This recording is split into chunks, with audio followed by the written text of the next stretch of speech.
classmate, kumusta? Isa ba kayo sa kagaya ko na laging nakakalimot na inyong mga Facebook password?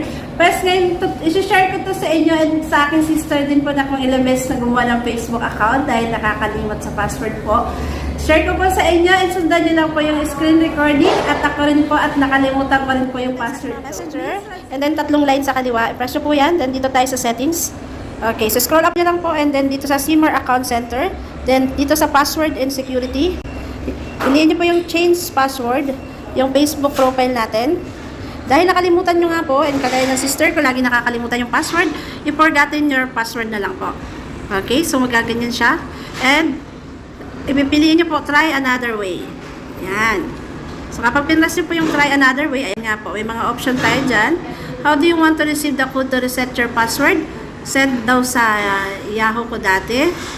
Send a code via Facebook notification. So, yung luma ko pong email ay Yahoo pa po yung nakalagay. So, dito natin. So, para mag-notify sa atin si Facebook and continue.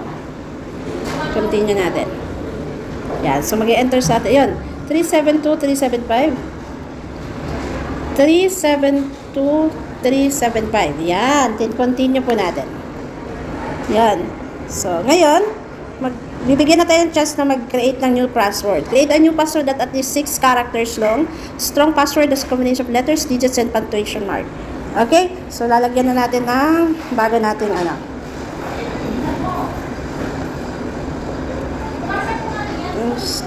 So, kailangan ililista ko na rin kasi kailangan ko nang ilista kasi nakakalimutan ko talaga siya.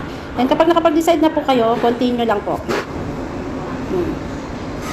Continue. Yun. So, nakalagin na ulit tayo.